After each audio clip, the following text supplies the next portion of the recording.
Right. Well, Anand, can you just like introduce yourself a little bit?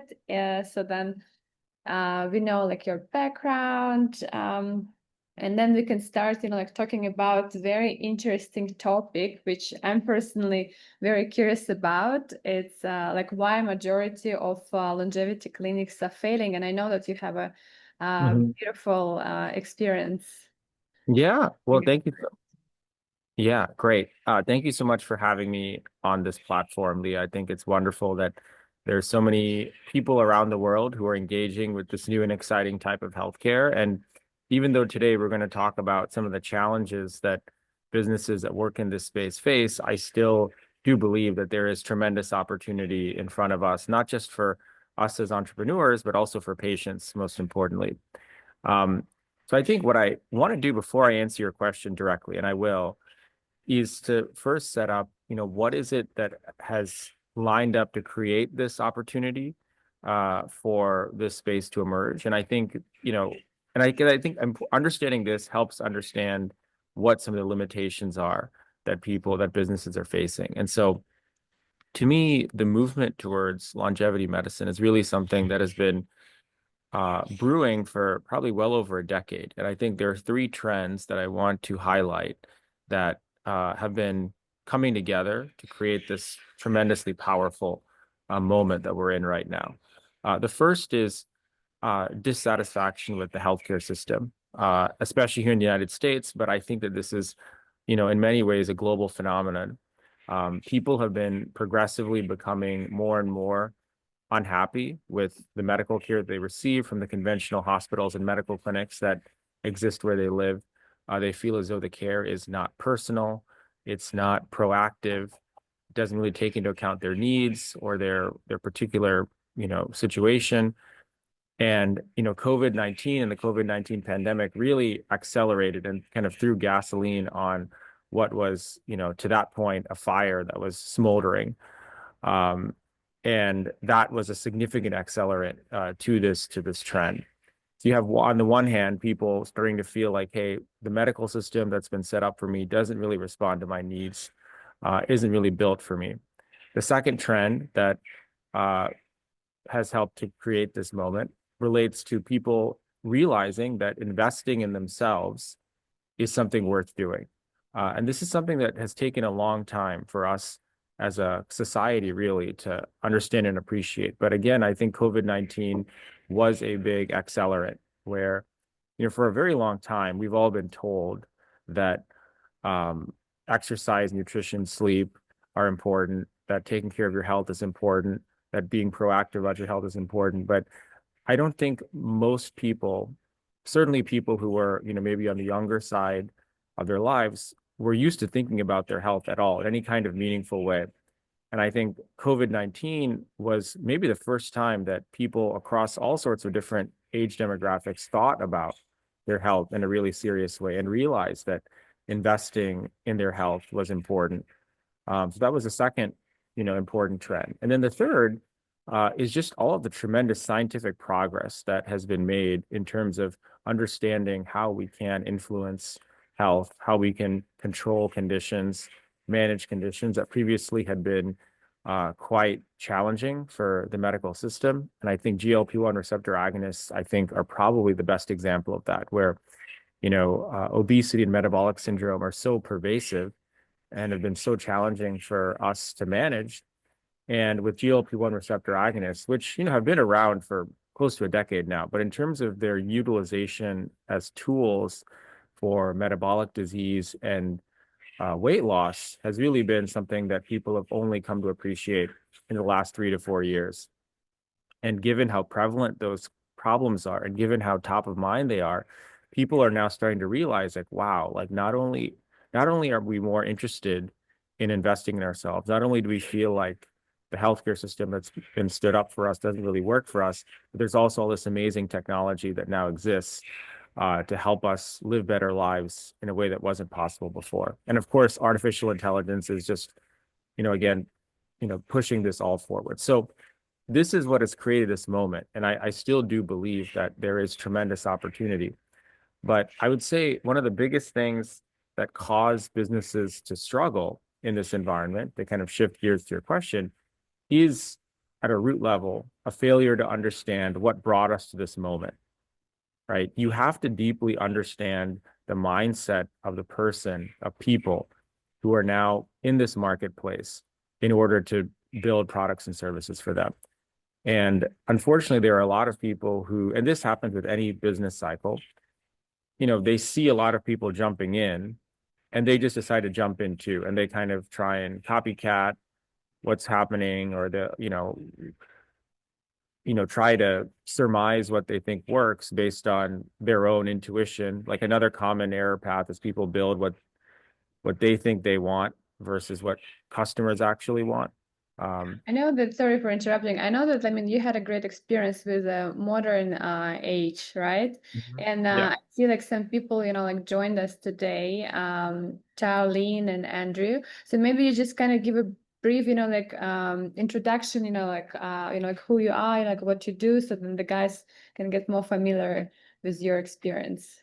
Yeah, I'm happy to. So my name is Anant, and I am a longevity physician. I originally trained in internal medicine, and what brought me into this field was originally a kind of a very personal experience where, a few years ago we discovered we have a couple of hereditary conditions running in our family, both my family and my wife's family, which caused me to ask the very difficult questions around what are the things that I can do to have some influence over how these conditions can affect the health of our family, and found that the medical training that I received, and I had an opportunity to train at some really fantastic places with some amazing people, some of the smartest people I've ever known, but found that that training just didn't give me very much in the way of answers. And so I kind of dove into this field, um, kind of on my own, initially out of personal interest, to understand, what are some different approaches to health, and found that there was so much here. It just wasn't kind of being presented in conventional medical training, and ultimately decided that I wanted to start a business around this space because I felt like so many people could benefit from it. Separately, before I came to Modern Age, I had a background in digital health and product and software, and worked at a company called Virta Health, where I was a part of that company from its early startup phase to being a multi-billion-dollar company now. And that was a really great experience for me to just see what success looks like. And I think this is maybe a relevant point for today's conversation, is that I think at some point in your career, especially if you're doing anything entrepreneurial or business related, it's important to be around a success if you can, or at the very least work with somebody who has been around success, because there's so much you learn by seeing what good looks like, right? Like seeing what good management looks like, what good leadership looks like, what good process looks like.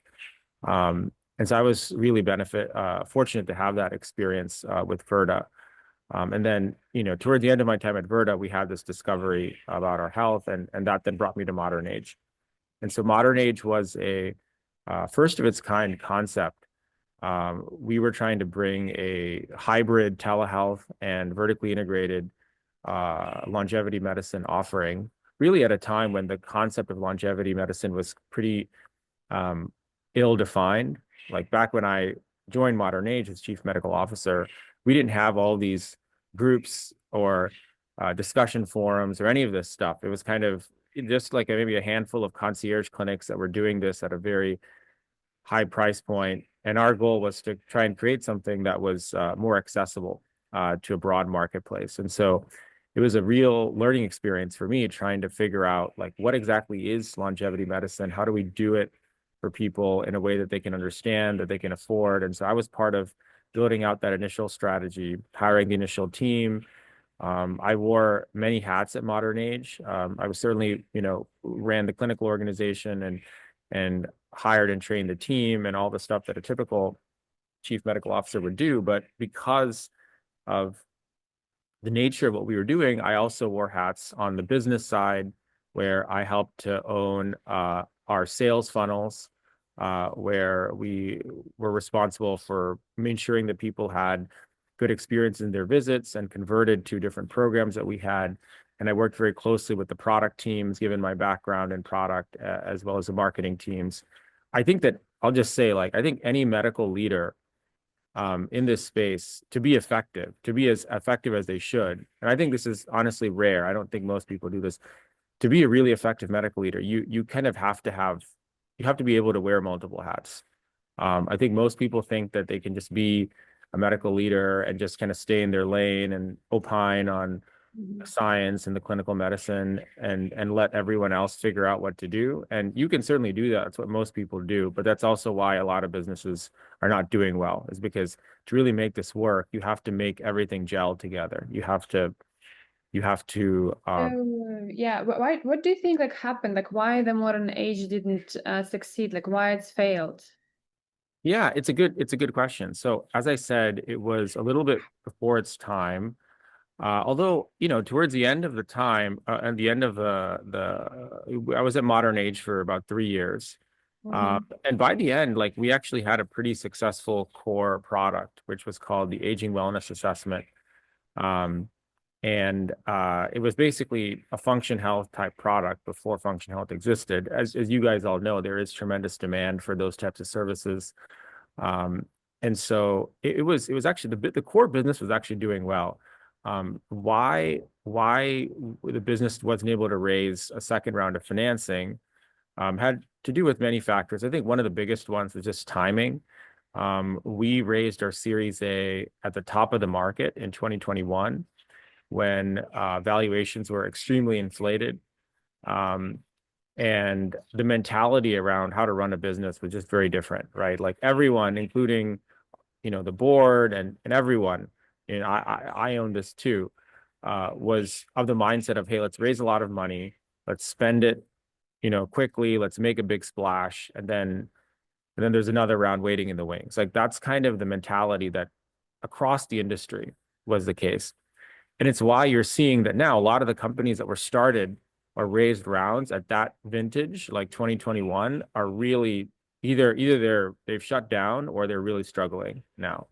Um, because fast forward 2 years, economic conditions are different, and it's very hard to justify investing in a business of that valuation. So I think that was a big driver. Um, and then, you know, I think that probably could have made, you know, more prudent spending decisions earlier. But, you know, I think that there's a lot of factors. And like, by the way, I very much own my part in the decisions that we made, right? Like, I think there was a lot like of good that happened from Modern Age, but we also made some mistakes. And I think in many respects, those mistakes are some of the most important lessons for me now. Do you think mistakes were more like in terms of like selecting, you know, like the business model or like the treatments you guys were offering or like the price point or you know, like the target audience you guys choosing? So do you Yeah. think was the I main? mean, yeah, it's hard to say, right? I will say that, like, again, like we had a strong core business. Like if somebody had given us like even like a loan or some kind of financing, I'm pretty sure we would have been able to be successful. Because again, the core product was the same as products that are doing extremely well. So there was product market fit. I Mhm. and I think even our prospective investors recognize that there was product market fit, right? Like because there was at that point clear signal that people wanted these entry point diagnostic programs. People wanted that.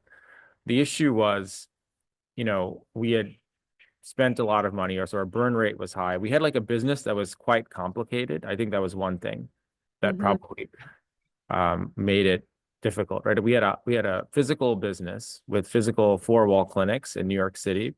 Then we Mhm. had a national telehealth business, Mhm. and the physical business did many different types of therapies. We did IVs, we did aesthetics, um, and then we also did medical care. Then we had a telehealth model, which was only medical care. Mhm. And I think that was hard for investors, number one, to understand. Number two, I think for the type of investors that we were trying to attract, which are venture capitalists, most of them are not really uh, wanting to invest into four-wall businesses. Like most investors, at least venture capitalists, like to see things in terms of software, because software businesses are the most scalable, have the best margins, and deliver the best returns. And so, in some way, shape, or form, if you ever talk to venture capitalists, they're going to try and see how your business can look in some way, shape, or form like a software type business. Mhm. And I think that was hard for us to do, given the nature of what we chose to do at the beginning. Um, and I think that is like one important point that I think, the audience can take home, is that it's important to make sure that there's alignment between the capital that you're raising and the business you're trying to build. If you Mhm. are trying to build a primarily clinic, four-wall, physical clinic type business, you can still do quite well. You don't have to raise venture capital for that. I would actually argue that you probably shouldn't raise venture capital for that, because that investor class is looking for a different type of return than, Yes. say, like a private equity invest asset class, or even like just taking out a loan or some kind of lower risk capital. So I think like having alignment between your capital source and the business you're trying to build is really important. So basically, like the reason why majority of longevity clinics are failing this year is because they start to raise the capital, and like the vision of those people who decide to put some money into this business is different. So for them, it's better to see the digital product, right? So, but like if you want to just to open the clinic, like as a practice, right? So you don't really have to do the raise the capital. Yeah. No, I think, like I said, there's many reasons, but I think the capital misalignment is one of the biggest ones that will kind of kill your company fast. Because if you raise capital on the wrong terms from the wrong source, that is basically a candle that's burning down, right? Like as soon as you raise capital, right? This is like a very common misconception. People think that once they've raised capital, it's it's time to celebrate, and they love the announcements and all that stuff. And you should celebrate that on some level, but like in many respects, raising venture capital is like taking out a loan with like 400% interest or something like that, because the expectation is that you have to 4x, 10x that capital. That's what the expectation is. Um, and We've so got some questions, sorry, from Saoline. So she's asking, did you deliver the results to the client? yes, of course. I think maybe just to double click on that. So I mean, first of all, like I personally did practice at Modern Age. I still practice. I have a small concierge practice with what and I'm happy to share more. Maybe I can talk at the end about what I do, because some of it might be of interest to the audience. Um, but at Modern Age, I did see patients, one day a week, and then we had a team of clinicians that are also seeing patients. That team was doing most of the patient care. And so we did deliver the results to the patient. They would get access to the results ahead of the visit via an online portal, and then we had during the visit would review those results with the clinician, and share their interpretation and give them a plan to help them address whatever was identified there. Mm-hmm. And so basically, like, let's say if someone, like will give you a loan or something, and you would have to start everything from the beginning. So what would you do differently? Like, would you develop some sort of like a digital product to go with this, or how would Yeah. you shape it differently? Yeah. Again, like there's many different paths, but I'll give you one that I've often thought about, right? I think w some of us had a hypothesis that one of the core products that people would really love to that the market would find resonance with would be this kind of entry point diagnostic product. And so an alternative path could have been that rather than try and start by building a really complex business with physical clinics and telehealth. We invested in real estate as part of that. instead, let's start with something very small. Let's start with just the diagnostic product. Let's have no physical clinics. Let's have it be only telehealth. And let's see how the market responds to that. And let's iterate progressively from there.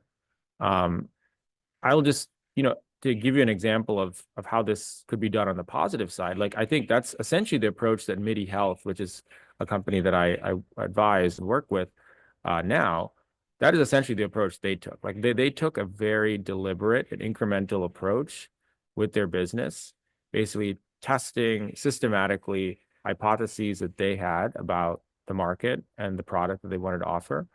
And they were very incremental and deliberate in how they approached it. And as you can see, they're now tremendously successful and one of the fastest growing longevity companies or digital health companies, however you want to slice it. Um, and so yeah, I think I've often thought about that approach. I think that, I mean, essentially that's what Function Health did, right? Like Function Health basically started with that core. They had a hypothesis around that, and then they were able to grow that into I mean, they're now, yeah, like hundreds of millions of dollars in revenue now. So that's uh, it's certainly something that I think about. Interesting. And but they're talking about, like different, like clinics. So who do you think is actually doing really well? Like who like checked, like all these boxes? So like their like longevity business is very successful. Like do you have like any example? Yeah.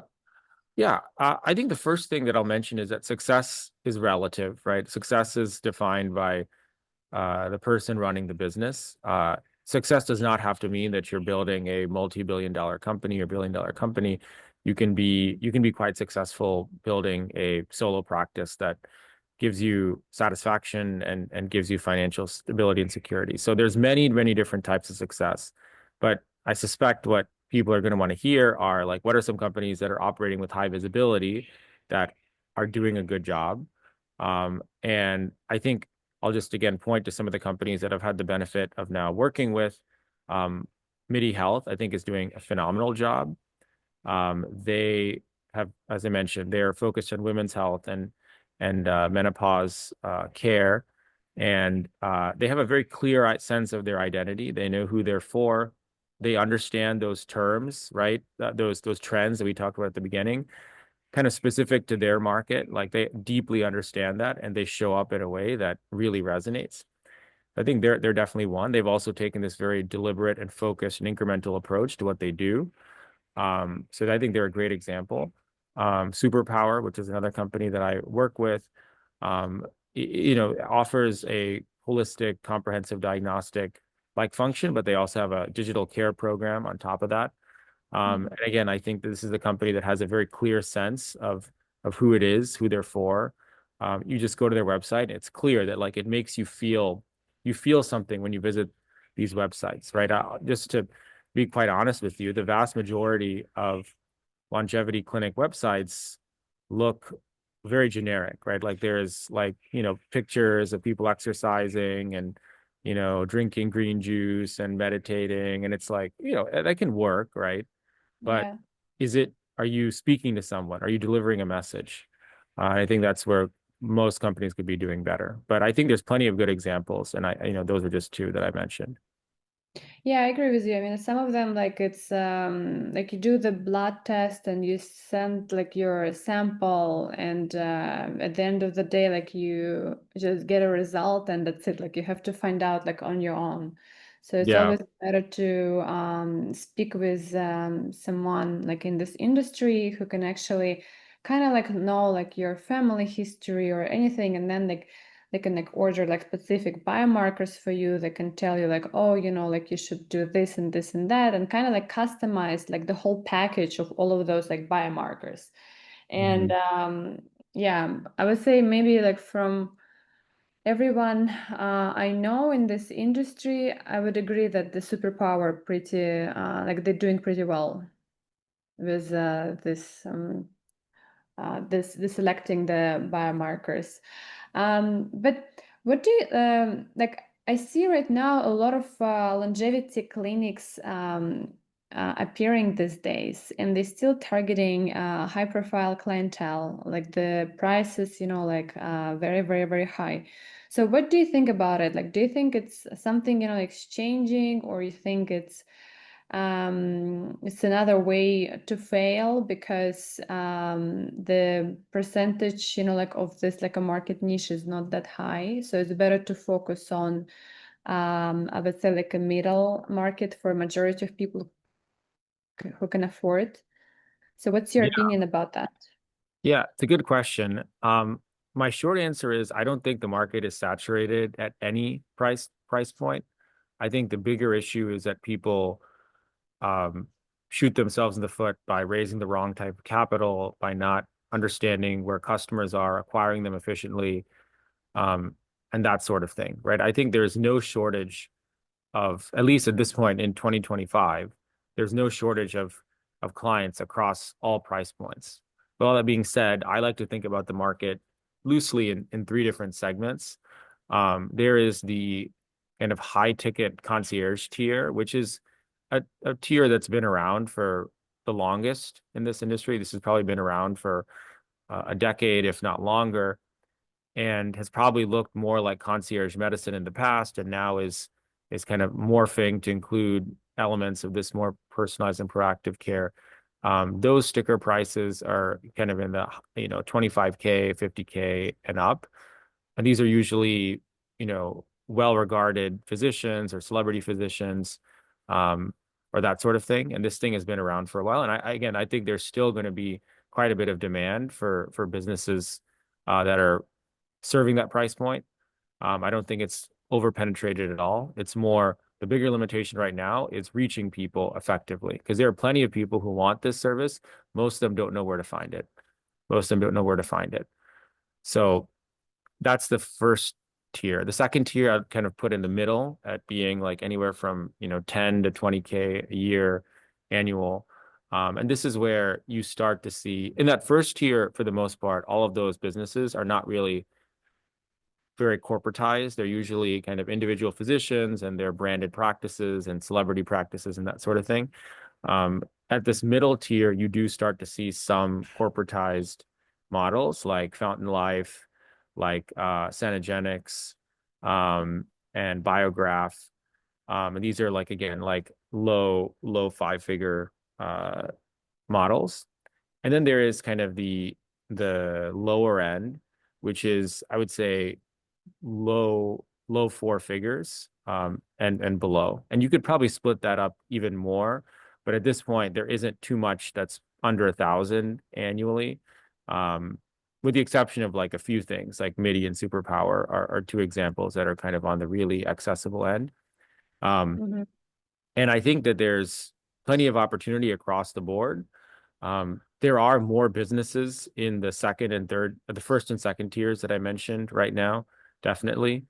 Um, but there's still opportunity there, and there's certainly a pretty big greenfield in the third tier. And I like to think about the opportunity size as thinking about this moment as being one in which we are basically creating a entirely new healthcare system that sits outside of, to a large extent, the conventional medical system. Because I think conventional medical system has also at this point recognized that it is not really good at these sorts of things, right? Like it is really good at acute care and surgeries and that sort of thing. And this sort of care is just not really very good at they're not very good at it. And so what you're seeing now is that a lot of institutions are either making strategic partnerships to build this type of care, or they're just actively looking to farm it out. And again, I think this is where you as an entrepreneur or as a business that's looking to build in the space can be opportunistic. And if you can find the right ways to work with some of these partners, you can essentially have referral sources, and patient volume through those means. Yeah, absolutely. Very interesting, Anand. Well, thank you so much. Well, we have some people that joined us. Do you guys want to ask some questions? If you're like still listening us, yes or no? Because just everyone is on mute. But maybe while guys deciding if they want to ask some questions, can you share a little bit more? Oh, we have one more question. Okay. Hey, should I unmute? Hey, Leah. Hi. Hello. Can you hear me? Can you hear Yeah. me? Yep. You hear me? Okay. Okay. So my question is, because I'm listening, so I'm in the Chinese medicine field. So a different paradigm than the Western model.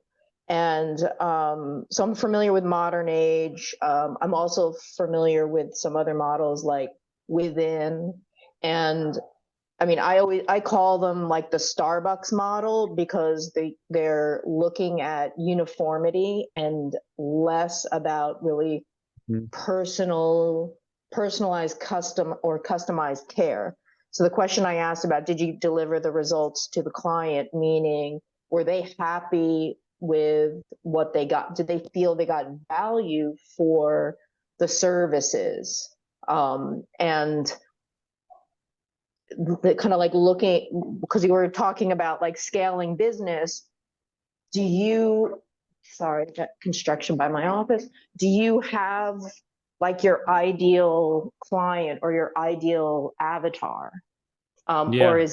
Or is it like because if you are providing that service, it kind of their income level, I mean, there is a certain ceiling, but also if there's something that's going to resonate with their values, they're going to invest. You know, someone with longevity, it's a lifestyle, right? I think less of medicine, but more of like, I do this to get better and better. A lot of the medical models are like, we want to keep you sick because you keep on coming back, you know, and that's where the money is made. And longevity is like you stimulate your own health and wellness, and eventually, you know, that's the what you want to do is be in your best condition, right? So like when I hear longevity medicine, it's really still a little of a broken, and you know, where are people kind of like broken? But if you are able to regenerate and rejuvenate, then you don't need the medications, the same supplements, or they have to be adjusted. Yeah. Um, It's a great question. And so the first thing I'll say is that our product was highly beloved by our target audience. Like our target audience was, I would say middle to, upper middle income, middle-aged women. And our price point was very competitive. We were like $500. It was basically a similar price point to Function Health. And we had a very high NPS. But I like what you said before about, you know, some places are like Starbucks, some places are like the local coffee shop, right? And I think that there's room for all of these approaches. And in fact, I think we need these approaches. Just like, I mean, sometimes I like to think that the future of this industry will look like the dining industry, right? Where you have a combination of national kind of broad chains that bring consistency and accessibility for people who want that. And then there's also going to be a more local and regional players that are trying to provide a more catered service to a particular community. And community can mean many different things, not just a geographic community, but sometimes focusing on an ethnic group.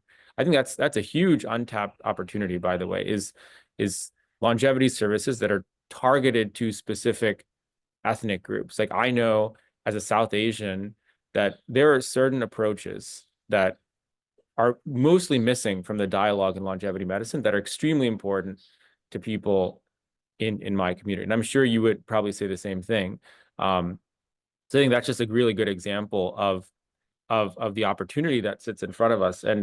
Um, and I think, if you are interested in exploring questions like this further, because I think like it's such a good question. And I think maybe this is the question you were going to ask me, Leah, but like I do have a mentorship group.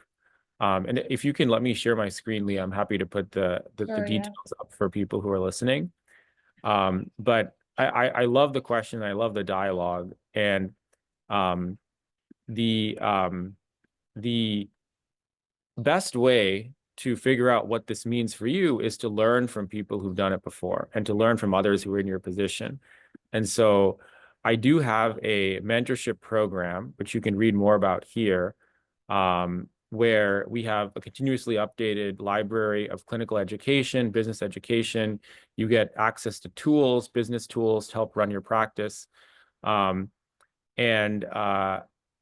people who are watching this webinar, I'm happy to offer $1,000 off. Typically, the cost of this is $5,000 per year. But for people who are listening to this, I'm happy to offer a $1,000 discount. So if that entices some of you to join, wonderful. If not, I think that there's plenty of different ways to stay in touch. Like I'm on LinkedIn and I post a lot of stuff on LinkedIn on this topic. So please follow me. And most of all, I just love that so many of you are in the space and in the arena building things for the world to share. I think that's the most important thing. And then I don't know if anyone here is interested in patient-related stuff, but you can just see like I offer a range of different things for both businesses and kind of business-to-business work where I work with practices to help them improve what they do. The mentorship program is a really great place to get started. I also do one-on-one consulting with businesses. And I also have mentorship, wellness programs that you can read about here. But great question. And I think it's awesome that you're building in this space. Amazing. Thank you so much, Anand, for sharing. Any more questions? Andrew, do you want to ask some question? I'm good, thank you. Very clear. Okay. Lots of Appreciate- things to learn from Anand today. Maybe like a last, like question from me. And I think that we kind of like touched it a little bit. It's about like helping the clients, right? So I feel that longevity field and the whole, like different type of care that is happening these days is that it's still hard to measure, right? So when you go to certain clinic, and let's say, like if I go to Modern Age or like some other places, so I think when it comes to like all the different services the clinic is offering, it's like you can't really feel the results, like in momentum. Like it has to be something that you can actually experience the result. So when you were building the product, like the services for people, like how like you were like designing it in terms of so then the people can feel effect, so then they will go back. Yeah. It's a great question. And I think you're touching on a really important concept, which is that you have to build trust with patients in order for them to engage with you. And to build trust, you have to deliver results on some level, or you have to build a relationship, ideally both, right? Like there are two things that ultimately drive a successful clinical relationship. One is results, and the second is the human relationship. And so you as a practitioner have to be actively thinking at every point, what can you do to build that relationship or to deliver them results faster? And by results, I mean results that actually improve their health, not just here are your lab test results. And so again, like I think this is one place in which people stumble, is that they will deliver a really extensive diagnostic report. They'll give them a whole bunch of recommendations of different supplements and exercises to do and whatnot, but they haven't actually either A, included things in that plan that are high likelihood of making them feel something different, or B, they're not providing them enough support to actually execute on the things that they've been recommended. And so with those patients, there will be this flash in the pan moment where they get the consult done and they feel like, oh, this is amazing. Look at all this cool information about my health. But then it kind of falls flat in the months or weeks or months after that. And so I think that that's kind of a really good example of why it's important to think about those things. And you know, either you should provide support to help people like execute on their goals, or I mean, this is why a lot of clinics that are successful do lean on certain therapeutic tools that have a high likelihood of success, so to speak. So this is why hormone replacement therapy is so popular. This is why GLP-1s are popular. It's because these therapies do have a high likelihood of people feeling something different about their health. And I think one thing that people misunderstand is that when somebody feels something different, right? Even if most of what's causing them to feel different is, for example, the hormone that you've given them, they give the credit to you. They don't give the credit to the hormone, right? Like they don't give the credit to the pharma company. Mm-hmm. So, you know, a lot of people fail to understand that these therapies are tools if used the right way, right? Like by no means am I recommending that people should just blanket use these or use them inappropriately, but when used in the right way, they can be tremendously powerful tools to build the relationship with the patient. And so I think that is something that most people, again, don't appreciate when they're trying to build these programs out. Yeah, I see. Thank you. I also feel that sometimes like when different programs, you know, like is built, it's could be like, you know, too advanced for people to explore, because I mean, again, there's like so much information out there, and it's like you need to like really trust someone, like trust your doctor, trust someone who will, you know, kind of like guide you through trying, you know, like those like advanced treatments. But something that we also spoke today about like the digital products, I still think that like to have like a real face, like a real doctor behind, you know, like all of this, you know, like digital products is still important. So it cannot be just you know, like something like a platform where like you can't really have connection like with humans. Yes, I totally agree. And I think that's only going to be more and more true as we move forward, right? I think that companies that have a sense of personality are going to be the ones that win. And I think that that's already the case right now. You could argue that some of the companies I mentioned earlier are succeeding in large part because their founders or their chief medical officers are people who show up in ways that are interesting and compelling and authentic. And so as somebody who might be building in this space, it would be important to think about how you plan to do that for yourself and for your business. So I think that's a great point. It's a great point. I think that the idea of people, you know, building relationships with brands, I'm not saying it's going to go away, but people can build a relationship with a brand, but they're going to be doing so through the lens of building a relationship with an individual who is, or a group of people that are standing behind that, right? I think it's not going to quite be like, you know, the brands of the 90s or 80s where you have like these things that you don't even know who how many people know who the CEO of McDonald's is? Probably not that many, right? So I think the days of that type of brand relationship are probably going away. And I think that's true, not just in longevity, but really just across the board, because I think individuals are going to be what is differentiating now in this world that we're entering. But that's an entirely different conversation. That's true. Well, thank you so much, Anand, for your time. Thank you so much for joining us. Thank you guys who joined us today.